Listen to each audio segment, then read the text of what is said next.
Okay, this is 252 Pop Fiction, where you'll find all the news and reviews in pop culture that's right to time. Today's top story, AM. Kevin Hart is a popular comedian actor who was scheduled to be the host of the 2019 Academy Awards.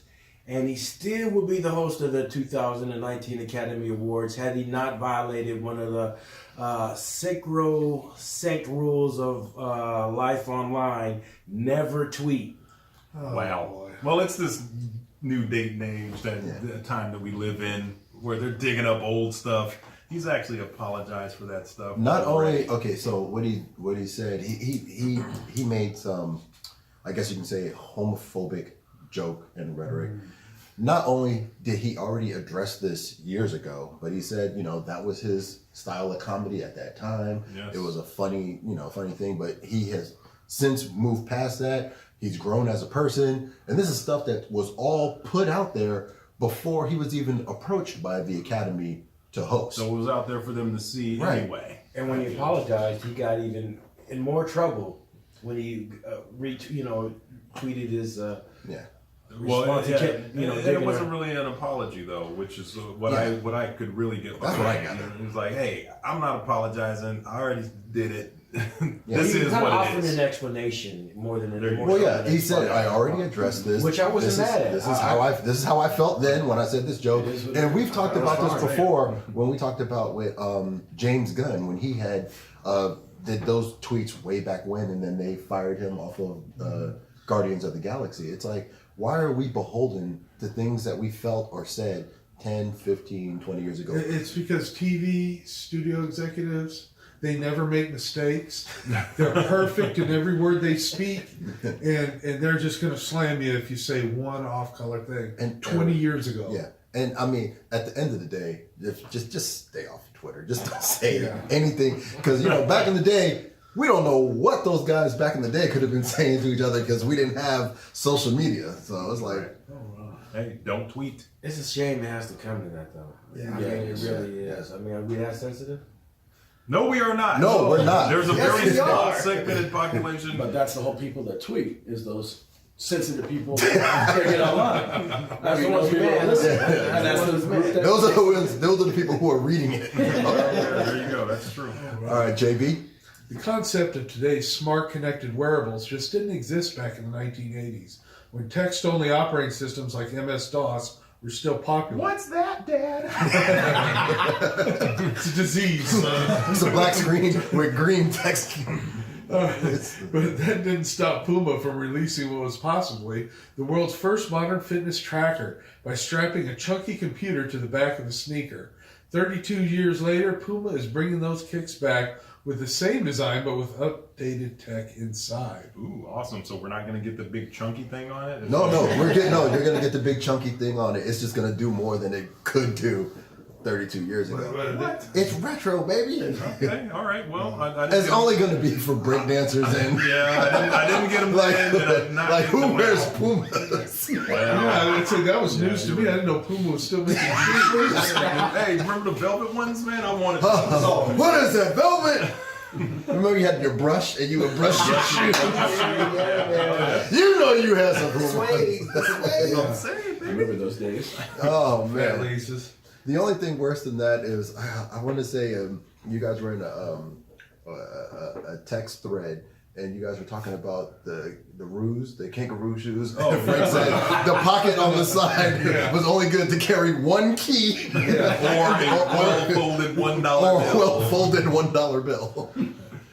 Oh, boy. Okay, Marvel shared the first Avengers Endgame trailer online, but the first Spider-Man Far From Home trailer did not hit the YouTube.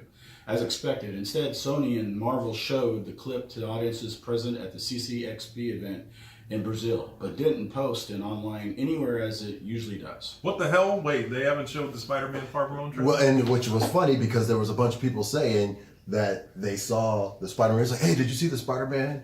And I was like, nah, man, because we were all talking about because they dropped the the Captain Marvel trailer, the new Captain Marvel trailer, and then a couple of days later, they dropped the Avengers Endgame trailer. And of course, this is, for me, my personal opinion, this is what Marvel does whenever DC is about to drop something big. Because Aquaman's about to come, and just when you don't get too excited, because they put all the reviews, the early reviews were in on Aquaman, and they were like, oh, it's so good, and it's fresh on Rotten Tomatoes, and Marvel's like, okay, yeah, about watch that. This. Hey, watch this. This 60 seconds to get everybody talking about it. Yeah, like Mike said, with this passing of Stan Lee, it just makes it all the sweeter. Not that I'm biased against DC or anything. Yes. Yes, you are. Yeah. And rolling right into that review, Avengers Endgame. In the aftermath of Thanos wiping out half of all life in the universe, the remaining Avengers must do what's necessary to undo the Mad Titan's deeds. Spoiler alert. They didn't even kill half the puppies, too? Now, I would say this trailer dropped, what was it, last week at 6 o'clock in the morning. Oh, yeah. My phone blew up. Everybody's like, hey, did you see it? Did you see it? I go in there and it opens. It's so we were talking earlier Cinematic. about how movies do like this crescendo. They start off low and then they keep building you up. To have that shot of just Tony Stark abandoned, it was almost like Tony Stark in Gravity, just alone in this ship, just drifting through space as he gives his I was gonna say Dear John, but not Dear John, but his bye-bye letter to Pepper Potts and stuff. And then you just go into Cap and talking with Black Widow, and it's like, well, what if this doesn't work? And it's like, it's gotta work, we ain't got no other plan. But that little thing, that little beginning thing is the introduction to that character. I know what they're doing. Yeah, I know. Yeah. That's I think I know. I think I know. I'm pretty sure it is. I don't want to say anything, but I want to earmark this one right here, and then when we come back to it, be like, I knew it. Yeah. Well, you're not gonna say what it is. You're just gonna say you know what it is. Yes. That's how I flow. Come on. Well, yeah, that trailer. Personally, I've watched that trailer probably like 4 or 5 times. I mean, he's telling you who it is. He's telling you. Yeah. Well, who is it? He's saying, because Pepper Potts is rescue. Yeah. That's that character. All right. He's saying, Pepper Potts he actually says in the rescue. I mean, he doesn't even allude to it. He flat out says it verbatim. So I mean, Pepper in space. Now, if they didn't, I would. I think it's gonna go like that because I feel like no, don't say that. If I'm not mistaken, left on Titan, the only 2 people left on Titan was Tony Stark and Nebula. She's on the ship. Everybody else got snapped, and they were gone. He's got the power. And I would have to say in that last part because the post credit scenes of Ant-Man and the Wasp. If you haven't seen it yet, it makes you feel like, oh man, so not good. This here. Yeah. But then in Endgame, you're like, there he is. Now, they tied it together. The only thing that I don't like about this is that subtitle. Avengers Endgame. Every time there's a movie where Endgame is in it, it's a bad. Remember Highlander Endgame? Bad movie. They should never even made it. Ender's Game, bad movie. It's my favorite series, and they just ruined the whole series when they did that. I was a fan. I went to the even Highlander 2 I hated because when I went to space and became aliens coming down space.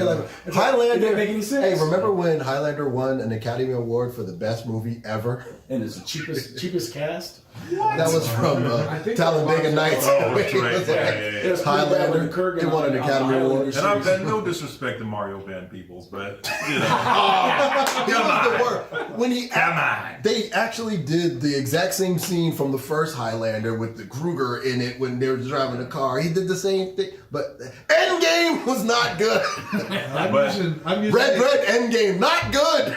Red didn't even want to do Red Endgame. I'm telling you, only the first movie exists in my world. If I have to, I'll get the Infinity Gauntlet and kill those other movies. I think they're ending it too quick. I think they're gonna just try to do like this big finale, and I don't think they should do that. I think it's time. It's time. It's been 11 years. It's time, man. Yeah. I mean, as much as I would love to see more and more and more of these movies, it's just going to flip into the next generation of heroes. They're not going to get off this $1 billion horse at all. Yeah, I mean, all of our heroes are they're just into shifting their their gears 50s and trying to go to the New Mutants that's coming out with the X-Men series. So they got to close this one out to shift the crowd back over See, I'm just trying to see in the future. I was like two more movies. This one and then another one. You sound like a studio exec. Just change. Don't come see it. Crank it out. Crank it I'm out. just trying to know. I was doing it for the story's sake. Like, I just don't see where the new, like you guys were saying, the new age of characters is going to tie in. I was just like, how are they going to just shut it down with this next movie? I seen the Endgame, like you said. When I seen that title, I was like, okay, they going. This is it. This is it. Yeah. What are we doing? No, but come on, bro. I mean, we've had a lot. We've had a lot of hours But of they these didn't all characters. tie into. I mean, this here, this and hissing. Well, we'll see. we'll see. You're It going is amazing. to have a lot of sub characters coming off this movie, like Captain Marvel and all them. They're going to have more movies going on. This is true. So, and Spider-Man's going to be making more films after this. You're damn right. So, Boop. This is the money truck that they're backing up. but wait, they have a plan. they're backing up the old ones, dumping them off, and flushing you with a whole bunch of new characters. What do y'all Thank see besides Captain Marvel that's on the horizon now? Besides these new age of There- characters, I would I'm just trying to see who they are that these people are speaking. I would of. bet there's going to be a third Ant-Man and the Wasp. Agreed. That's not new. I would bet That's, it's you not said the new. third. I said, where's the new age of characters you guys are speaking of? I feel that not only does Marvel definitely have a plan because they didn't this year D3 they didn't drop anything. Comic-Con they didn't do anything. Nothing in hallways. They had nothing going. Because they didn't want to drop off of anything that was coming off of Avengers Infinity War. There you go. They clearly have a plan. next phase. Yeah. Yeah.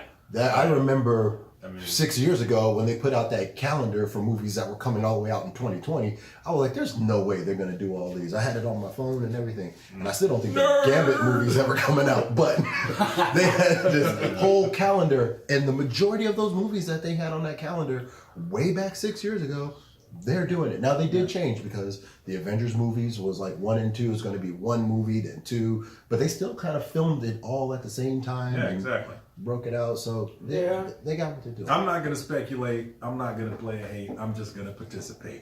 Ralphie D recommends They Live. Ay, Dios mío. Nada, a down in his luck construction worker, played by the wonderful Roddy Piper, rest in peace, discovers a pair of special sunglasses. Put on the glass. Wearing them, he is able to see the world as it really is. People being bombarded by media and government with messages to obey, conform, and submit. And spoiler alert, it's aliens. If you haven't seen it, man, come on. It's 30 years. This is a John Carpenter classic in the truest form. Yes. The thing about this movie is, as the movie goes on, they have that old bluesy riff that's just playing. By John Carpenter. And it's just that riff goes throughout entire literally film. the entire film. One of the best He's walking fist Roddy fights on TV. It's a on 20-minute fist fight in the alley between Roddy Piper and Keith David. He's telling him to put on the glasses. Keith David wants nothing to do with this man putting on these glasses. Spoiler alert, he puts on the glasses. And then he finally and the best line of all in that entire movie, nay, I say, in the world, I've come to chew bubble gum and kick ass, and I'm all out of bubble gum. 4, Brutus the Barber Beefcake, Bam Bam Bigelow, Barry Bonds, Bobby Bonilla, Bobby Brady, Bob's Big Boy, Bob Barker, Barbara Boxer, and Barbara Billingsley. I'm Ralphie D, and that's news to me. I'm Coowada Curt. That's my story, and I'm sticking to it. I'm man AM.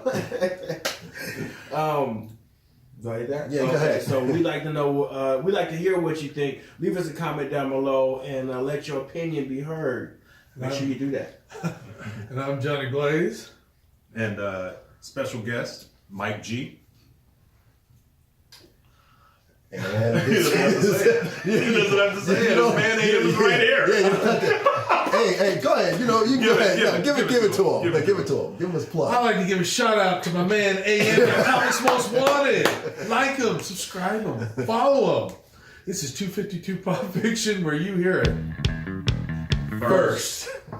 I guess we should have told you all that we do the first point. Yeah. It's okay.